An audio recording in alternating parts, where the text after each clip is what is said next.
right. Hey, good morning, everyone.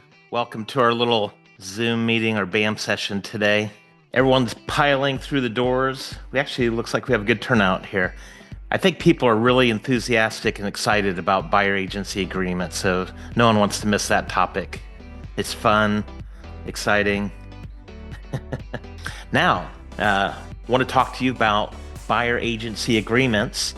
As you know, NAR buckled in court this past year and just completely made a mess of things, in my opinion, of the way that buyer agency should take place. They introduced a new requirement where you have to have a buyer agency agreement in place before you show the very first home. But we've got a little bit of a problem right now with some of our agents. I just want to make sure that you're understanding how this is supposed to work, because what we're noticing is that some of our agents frequently are turning in a file or a folder, a loop at the end of a deal without a buyer agency agreement signed. Okay.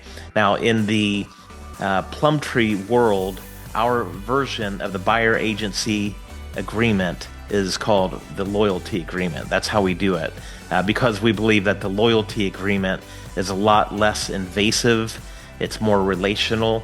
It's a lot better approach than these big, long contracts that people are being asked to sign before they show the very first house. So you've got to have a loyalty agreement in place for every buyer transaction that takes place. And then the other thing we're noticing is some agents have misunderstood, thinking that the loyalty agreement, then the buyer agency agreement, thus negates the need to get a consumer guide to agency relationship signed. And just to clear that up, you do have to have a consumer guide to agency relationships signed at the first substantive meeting with a buyer client or a seller. We have to have the consumer guide to agency relationship signed every transaction. So if your folder, if you're closing deals and you don't have these, and then after the fact you go try to get these signed, that can be a big problem. Okay, so we want to keep you out of trouble. We want to keep us out of trouble. Nobody wants any trouble. Okay, so that's why we're in. These aren't our rules. These are rules come from the state, and these rules come from the National Association of Realtors, which I'm not a fan of, but we have to have that membership to be able to access the MLS. So that's why we're in there. So now, just to make sure you understand, local MLSs can fine you $1,000 if you don't have a loyalty agreement, a buyer agency agreement in place. Okay, if they check and see you don't have a buyer agency agreement in place, then you can get fined $1,000. And then there's legal issues that could come up, especially in the state of Ohio and Indiana. If you do a transaction and you don't have a buyer agency agreement, then that could potentially cause you to get your license suspended. That could threaten your livelihood. So we don't want that. Okay. So just to be clear, the required documents are a consumer guide to agency relationships. Now, a little footnote there is if you are one of our Florida agents, that is not a Florida requirement, but in the rest of our states, we do have the requirement of a consumer guide to agency relationships. Now, we have, with Plum Tree, we have another option for a loyalty agreement, which is a touring agreement, or you can use a loyalty agreement or a buyer agency agreement from one of the boards. Those are some of your options there. But at the time of writing a contract, a loyalty agreement or a buyer agency agreement must be signed. Okay. So the loyalty or the touring agreement is fine while you're just showing homes and you're just touring homes. But by the time you get to the point where you're writing a contract, you must have an agency agreement. Let me show you these forms in case you haven't seen these, or maybe, we're going to be recording this. Maybe you're a newer agent to Plum Tree and you're curious how we do this. This is our version of the consumer guide to agency relationships. Okay. And in this document, we do disclose the $289 transaction fee that we have for all clients. It's a client transaction fee. But this document is very important. It's a state required document that we have that in place at the first substantive meeting with a client. Now, one of the things that we do that's different than other brokerages is that we have provided a touring agreement approach. If you would like to have someone just rung my doorbell, which means my dog is going to go crazy here. So um, prepare for that. Um, so we have a touring agreement, which is basically it's a scaled back version of the buyer agency agreement. Now, what this says is basically um, you're offering touring services, and your agreement with the client is that you're not actually going to be representing them at this point. Okay. So what they've said, NAR, is you have to have a buyer agreement in place. Okay. Well, your agreement, if you use this document, is I'm not representing you at this point. All I'm doing is opening homes, touring properties with you, and I'm going to do that for free. I don't charge for that. If we get to the point where we're writing a contract, then I'll be charging at that point. But at this point, you're not obligated to pay me. So basically, there's no charge. So this fulfills all the responsibilities with NAR for a buyer agreement. This is your agreement, and you need to set a date on it that starts whatever date ends. So you can make this a 1 week agreement. You can make it for a month. You can make it for 1 day. You can make it for one property. There's lots of ways that you can structure this, but this basically is saying, I'm not committed to you. You're not committed to me. You don't have to pay me anything. And I'm serving you by showing you properties. And then I'm doing this with the hope of earning your business. And so for me, this is like dating the customer, dating them. You know, the having someone sign a 4-page contract before you've shown the first home is sort of like asking somebody to marry you before you've met them.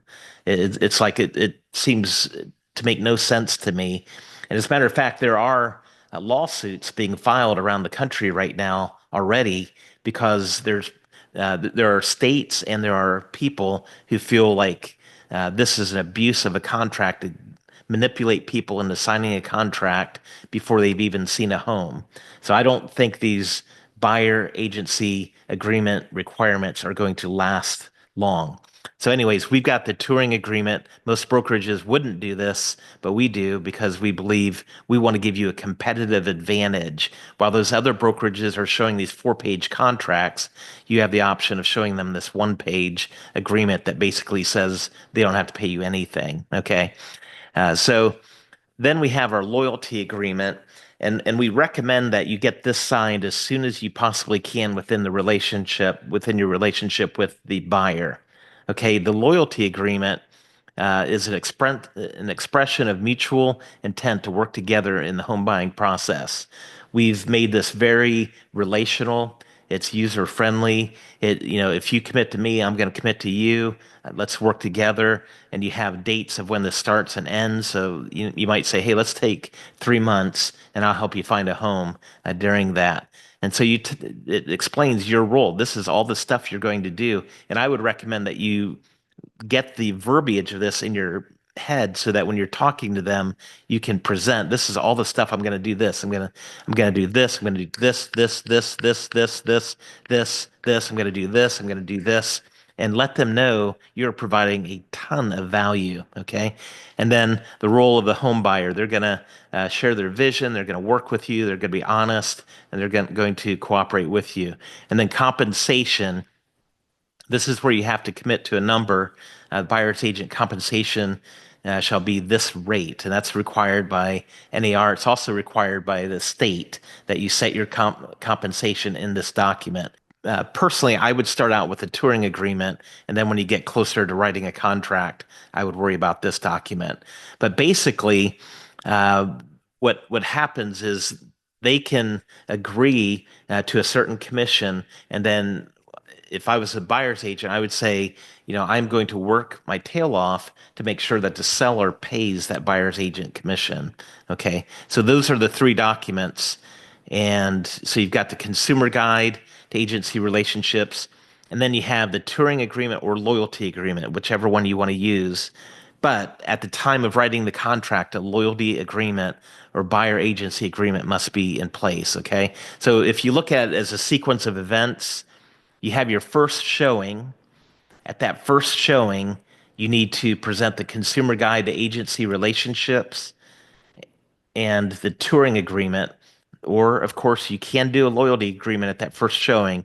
Might be a little bit tougher, but some of you are seasoned and you're great negotiators. You don't have any problem presenting a loyalty agreement right up front, and that's great. That's fine. But the touring agreement is a lot easier to sell on that first meeting. But at the point when you submit an offer, you have to have a buyer agency agreement in place, which is our loyalty agreement. And then you also execute an agency disclosure that says, I understand they are representing me in this purchase. Okay. So if you have questions, feel free to write those out in the chat there, and Scott will help me with those at the end. And then you're also welcome to jump on the video to ask your questions at the end as well. So, but make a note of them so you don't forget those. All right.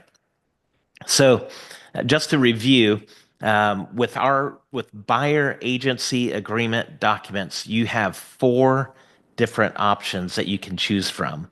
Number one is our loyalty agreement that I just showed you. Number two is a touring agreement, but keep in mind, the touring agreement only lasts up until the point when you're writing a contract, and then you must have a loyalty agreement or a buyer agency agreement in place. Okay. And then number three is the state board of realtor agreements. The state board of realtors, they have buyer agency agreements that you're welcome to use. I don't recommend them, but you can use them. Now they're great for being very detailed, okay? And the local board of realtor agreements, they're great for being very detailed, but to me, they are so terrifying for someone to sign a 4 or 5. I've seen some 6-page contracts written by attorneys that have never been an agent, don't have any idea of what we're trying to deal with out there. And so I think making it very simple and using the loyalty agreement is the way to go. Now, keep in mind, this gives you a competitive advantage over all of our competitors out there who are running around with these 4 and 5, 6-page agreements, contracts filled with legalese that just look terrifying. And you're the person that has the loyalty agreement that makes a lot more sense. So we've taught this, but I want to review it. Here's your central game plan for presenting these, okay? Your central game plan is that I would work into your business plan to have a buyer strategy session prior to writing contracts as soon as you can. So if it were me, I would probably show homes on the first day, get a touring agreement signed, okay, on that first day, just because we're required to get it. And then right after that first showing of homes, I would say, hey, what does your schedule look like this week? I always do a buyer strategy session so we can come up with a plan to find you the best house for the best price as quickly as we can. We want to find your dream home, but that's going to take a strategy. So would you have time to meet for coffee this week? We'd run by Starbucks maybe on Tuesday or Thursday. How does your schedule look? So I would set up a meeting to schedule a face-to-face buyer strategy session. So now there's 4 strategies. Once you've got this buyer strategy session appointment set up, there's 4 ways that you can do it. Okay, there's probably more ways, but I'm only going to show you 4. Number one, you can do this over a phone call or a Zoom call. Okay. So some people are like, I don't have time to do a buyer strategy session. I'm not doing that. Okay, no problem. When can we jump on a phone call? Do you have time for a phone call where we can talk through the process? Another potential is to set up a Zoom call with them. And then you want to make it so that after you have the session, you send them the dot loop the forms via dot loop. So you can do a phone call, a Zoom call. You can do an in-person meeting culminating with signed documents. In person would be my favorite. Make it a relational thing. Meet them for coffee. Meet them at Panera. You pay for their coffee, which is a $3 investment that could turn into a really good return on your investment. But build the relationship. That's why I like going to restaurants and coffee shops. Then the fourth option is use the touring agreement followed up with a strategy session, which culminates with signed documents. So that's if you've got this lead off the phone or off of Zillow or the internet or something. These are the strategies for setting up that strategy session. Okay. So what do you do at the strategy session? What do you talk about? Here's my recommendation. This is a framework for a buyer strategy session. It's a type of outline. So the first thing you want to do, I would start out with discussing the buyer needs. Okay, focus on the buyer. So you get your coffee and you sit down. Hey, John, I'm really excited to work with you. Just tell me, what are you looking for here? What's your dream? How can we make your dream come true here? So you talk about their dreams. What are the needs? What are their motivations? What are their goals? What's their time frame look like? So ask as many questions as you can. Get your head around what are they looking for. Listen, listen, so that you can make sure you're hitting the nail on the head when you're finding them properties. And then discuss the buying process. Talk about market conditions, talk about pre-approval schedules, timeline, make sure they understand what the process, what the journey is going to look like. But I would also make sure they understand the complexity of the journey. Okay. Some people think buying a house is like buying a car or a bike, and it's not. It's a lot more complicated. That is why they need your professional input along the way. Okay. So, then discuss how the state law requires a buyer sign an agency agreement with an agent before submitting an offer. So this isn't your idea. This is an actual requirement by law.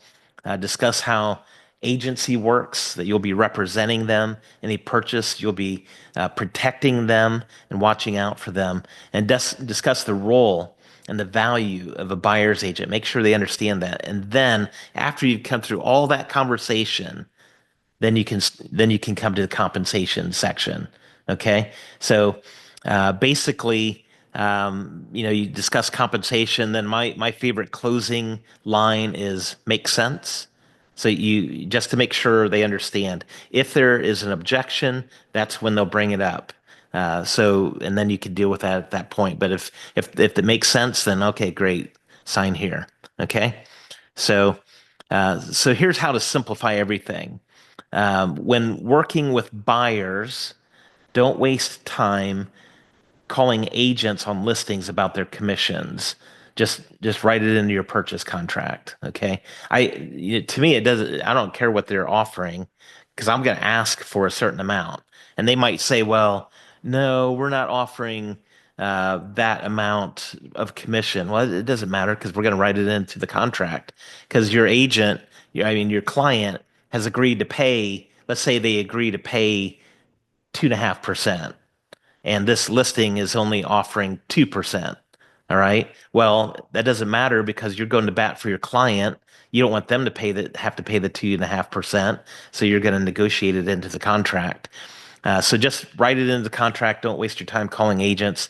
And then when working with sellers, simply tell the buyer's agents to, if you're a listing agent and a buyer's agent calls you, hey, what's the commission? What's the commission? I would just say, write it into the offer and the seller will evaluate it. Just write it in. And honestly, the buyer's agent commission is dependent upon the strength of the offer. So that's a very strong negotiating phrasing for you.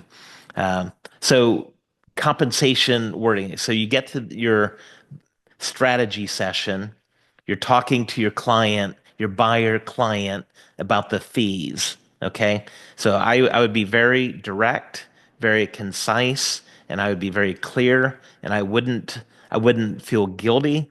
I would just tell them my fee is 3% or 2% or whatever your fee is that you want to charge. My fee is 3%. Most of the time, the seller pays the buyer's agent commission. Occasionally, there's a seller who refuses to pay all or some of that commission. In that case, whatever the seller is not willing to pay gets added to your closing costs on the closing statement, and then you'll pay that at closing. So does that make sense? That's the way I would describe it. I wouldn't uh, make sure you know what you're going to say. I would memorize it. I would have it very well planned what you're going to say. Don't hesitate. Don't look down at your shoes when you're saying it. Don't feel guilty. I mean, imagine if a school teacher felt guilty taking a paycheck every month and came into the superintendent's office and it's like, hey, it's been a hard month and I'm kind of thinking I need a paycheck this month. I mean, the rest of the world doesn't think that way. They collect their paycheck and they move on. So you don't have to feel embarrassed to have a fee to charge an amount. So don't worry about it. Be confident and present it very quickly and concisely. Um, Now, if I was working with a listing, I know this is a little bit different, but I want to just include this. If I was working with a seller, I would tell a seller I charge 5%. 2.5% goes to the buyer's agent. 2.5% stays with our brokerage for our listing fee. Now, if I find a buyer personally, which I do all the time, I would be willing to drop my fee to 4%. That way, I get a bonus and save you some money. So does that make sense? And that's how I would describe it. I would move very quickly through that. So they say, well, what do you charge to list our home? I charge 5%, 2.5% goes to the buyer's agent. So you say that very quickly. I keep 2.5%, but if I can find the buyer, I'll drop that down to 4%. That gives me an incentive, gives you a cut. Everyone wins. So does that make sense? So that's the way I would present that if I was working with a seller. A lot of times they're saying, well, I heard we don't have to pay commissions anymore. And I would make sure that I clear that up. Now, let me review real quickly the documents that are required. Okay. Just in case you didn't get this, a consumer guide needs to be signed at the first substantial meeting with a client. Either the touring agreement or the loyalty agreement needs to be signed prior to showing a property. Okay. A loyalty agreement must be signed prior to writing a contract. So hopefully that all makes sense and wonder if anyone has any questions about buyer agency agreements or any of these things that we talked about. Hey, Chris.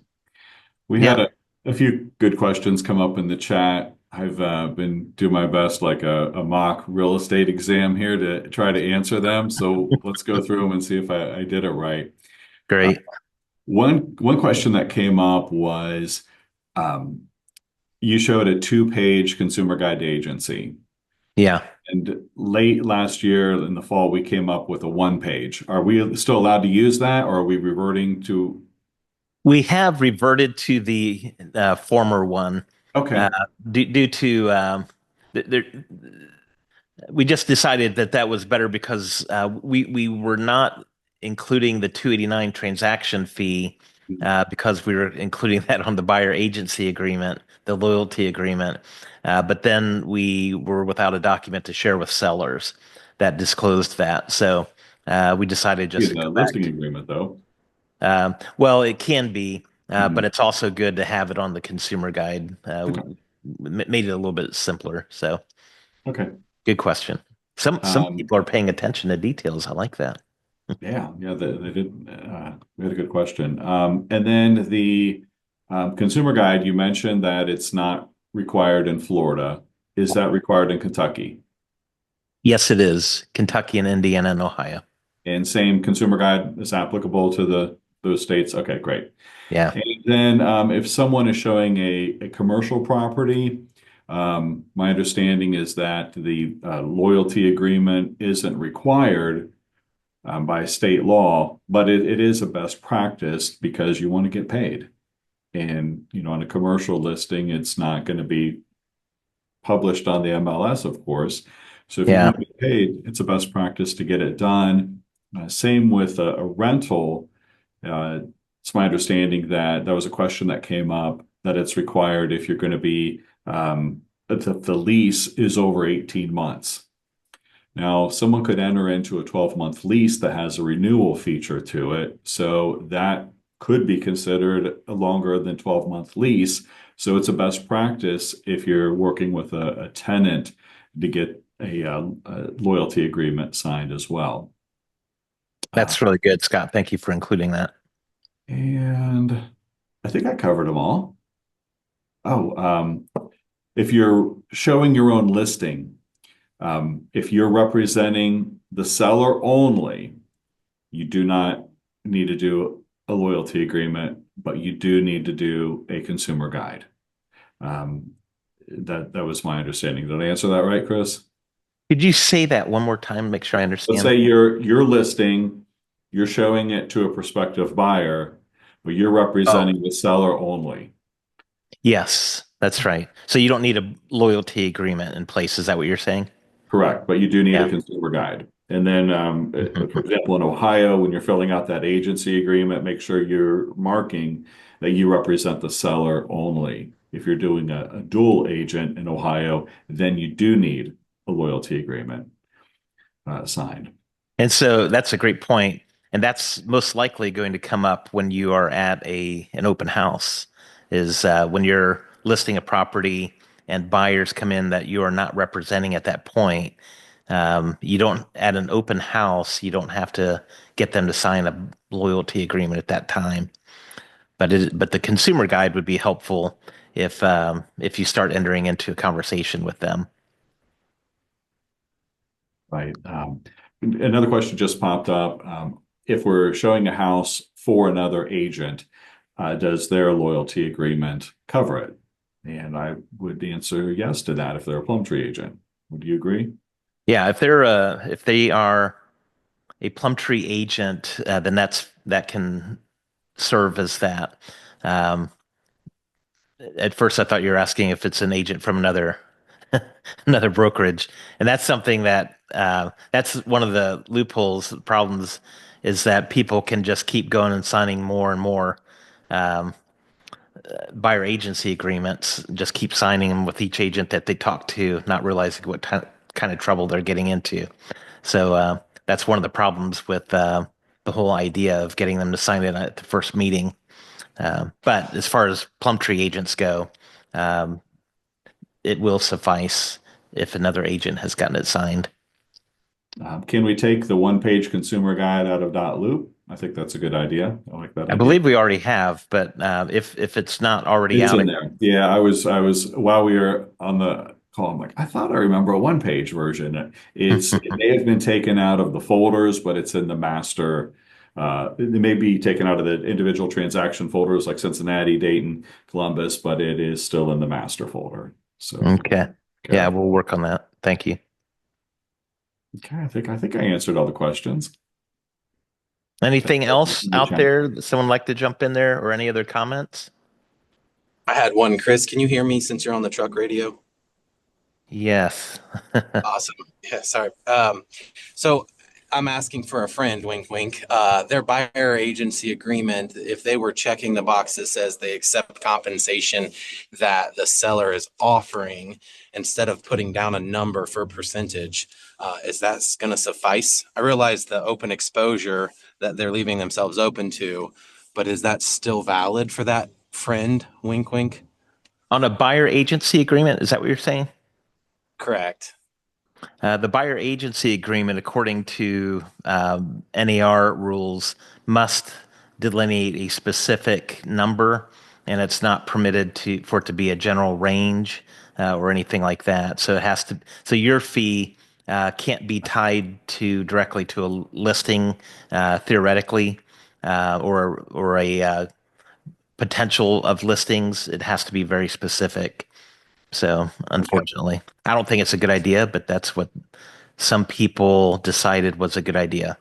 The form my friend has in dot loop has that as an option to check. So maybe my friend should reevaluate the buyer agency agreement form slash version that they're using. Which version is that? What document are you referring to?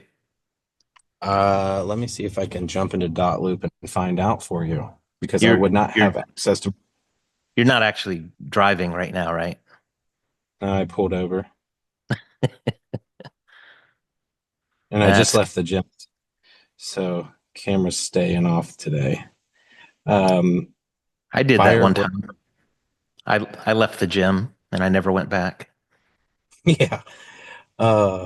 Buyer broker service agreement, Realtor Alliance of Greater Cincinnati. Let's see if I can find a date on this one.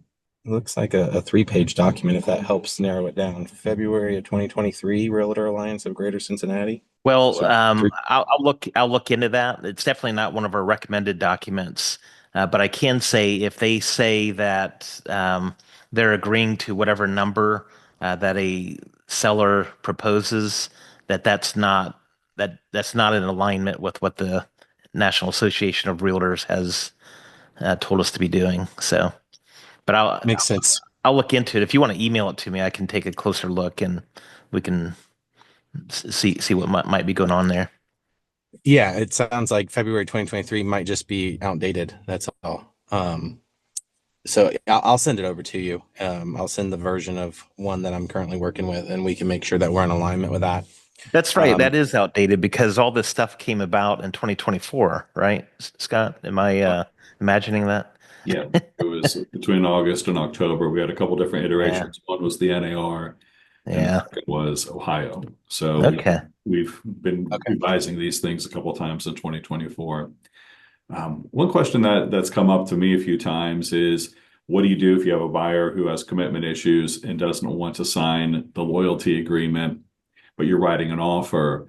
One strategy is you can make that loyalty agreement specific to a property. So if they just kind of want it to be a one-off commitment for that specific property, you can put a note on there that this is specific to 123 Main Street.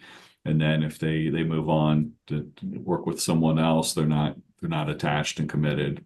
Or if they're not sure if they want to commit to you yet, you can make it property specific. You just need to make sure if you're doing that, every offer needs a new loyalty agreement specific to that property you're writing on. Yeah. Yeah. If I got a second, I'd love to just reaffirm your advice about writing your commission and your offer real quick. First experience I had was on a just under $1 million listing. I had the buyer and I wrote in 3%, and the response from the listing agent was the sellers were only offering 2, but because your offer was straightforward, they've agreed to pay the 3. So that was a almost $10,000 swing in my favor for just writing it in the offer and not even asking the question. Yeah. The other, It's good. on the flip side there, as a testament to the buyer agent, I have a listing under contract now. The seller is a family member. We negotiated 2.5 for a family member savings. And the buyer's agent wrote in 3, and they accepted because they've just been sitting on the market long enough that they're ready to sell. So they accepted. The buyer agent will receive 3 and I'll receive 2.5. So it goes both ways. I'm a big advocate for just write it in your offer and ask for the full 3%. If that's what it is you charge, whatever you charge, ask for the full amount, because you just don't know what the situation would allow for that seller to agree to. Yeah. Yeah. That's excellent feedback there. Thank you, Tim. Hey, Chris, this is Gigi. Hey, Gigi. Hey, so on that 2.5%, if you have a 3% signed, and then you agree to the 2.5, you have to go back to your agreement and change that, correct? Well, there's a couple ways to deal with that. So what you're saying is the agreement, the buyer's agency agreement says 2.5%. No, it says 3%. Yeah. And then, so I had one where we were only paying 2.5%. The agent agreed to it. And then he asked me, he didn't want to charge his buyer the other 0.5%. So I told him just to go back and change it on his agreement and get them to initial it. He could charge them the 0.5% if he wanted to. Yeah. Yeah, I mean, that I don't know that that would require an addended agreement. Um, if they're paying less and he's willing to do that, I suppose updating it might be a good idea. I don't know that that would require that. okay, But it's if it was going to go the other way, the big thing is like they can charge less, but if they're going to pay more than what's in the agreement, then I would void the agreement and write up a new agreement. Like if the agreement was for 2.5, but this listing's willing to pay 3, I would personally terminate the 2.5 agreement and write a 3 agreement. Um, and there's questions about if you're allowed to do that, but what I've seen is that practically speaking, um, there are no rules against that by NAR okay. or the state. Because I was, so that's why I'm just kind of updating this because I was kind of always told a purchase agreement always supersedes everything else. So Yeah. that's why, well, if it says 2.5 and you got 3, that really supersedes it. But I always, because I want to make sure everybody's on the same page, I go back and change mine if Yeah. I don't want to charge my buyer the other 0.5%. Yeah. And That's fine. And that's a clean way to do it. And it's good communication. So definitely no problem with doing it that way. And do you want us to put our touring agreements? Because I have all my touring agreements still in my car. Even though I get a loyalty agreement at time of contract, at the time that I show it to them, if I have it in my car, because 9 times out of 10, I don't send it to them. I just meet them at the house, talk to them about it, show them the form, and every time they've always signed. So do we want to upload our touring agreements as well? I don't, that's a really good question. My first thought is probably not it's not a bad idea. Like if you're doing it digitally and you have them, it's not bad for us to have the information in case there's a problem. But I can't, you wouldn't use it if you're writing a contract. That's when you're actually writing a contract, those are the documents that we have to have in place. Now, I will say the consumer guides, we have to have those because those are legislated, that we have to have those. That's a law. Um, the only other thing I would say is so the touring agreement or some kind of a buyer agreement at the first showing, that's an NAR rule. And I see a difference between rules and laws. Laws we have to obey. The rules, especially with the NAR thing, this terrible rule that they instituted, is to be enforced by the MLS. So they've specifically said the MLS is the one responsible for enforcing it. So the MLS, what they do is they spot check them.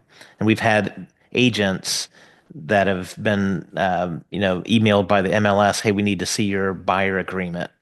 And so you want to make sure you have it because they're the ones that are going to potentially fine you $1,000.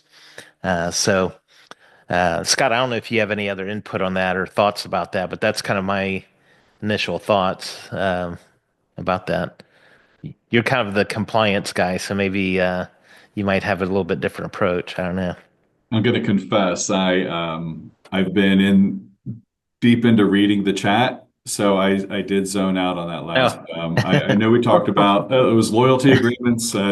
Um, she was keeping them in her yeah. car, and but Well, it's it's with a different the story. touring agreement. Um, are we requiring our agents to upload touring agreements? Like right now, she has them printed, gets them Mhm. signed, tosses them in a certain place of her car. Are we requiring touring agreements to be uploaded so we can audit those? And my thought was, I don't think we need to. Now, if it's a loyalty agreement, by that point, that's a contract. That's a Writing. agency contract. We have to. A touring agreement is basically a non-contract. Well, because we don't really audit the files until it's closed. At that point, we know we have a At that point, we know we have a loyalty agreement signed. But I guess technically, to prove that we were compliant in getting a touring agreement signed, it's just like a consumer guide. We should be getting those signed early on, as soon as you have a meaningful conversation with a client. And I think it's the best practice to upload them. That way, if ever we're audited by the state and they'd say, well, then they can see we have consumer guides signed that we're getting. So I would treat the loyalty agreement, or excuse me, the touring agreement the same way. Do we audit files that aren't closed? Typically, that's not something we're doing as a practice, but if ever the state comes in and audits us, they could ask for that. Does that make sense? Yeah, that's kind of why I was asking if you wanted me to upload the touring. And that would be another form of documentation as well on that touring agreement. So, I mean, that's helpful to me because believe me, there are times I've went, oh my God, where's that form? You start looking for it and can't find it. So, thank Okay, you. that's great. Practice. Any other thoughts or questions out there? I think there probably are a lot, aren't there?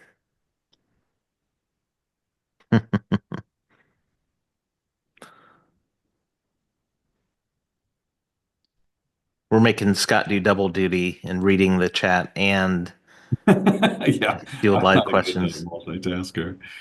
I Hey, think we Chris, covered them all. curious, do you accept non Plum Tree agents to join on these BAM sessions? If, let's say, I forwarded a link, would it be acceptable to you for them to tune in? I think it would be a great idea, and it would be a Okay. great recruiting strategy. If any of you have other agent friends who are thinking about Plum Tree, maybe send them our way. And I know there's probably lots of other questions. The big purpose of this was to kind of lay out a general plan and make sure everyone's on the same page. But I would say if you have further questions, feel free to reach out to Scott and me. We're happy to help. And then I'm sure, or any of our other managers or brokers or staff, happy to help. So, but make sure you're getting those consumer guides signed and get the loyalty agreements before you write the contract. Those are the big potential risky misses that could come up. So, other than that, have a fantastic week and go make some money.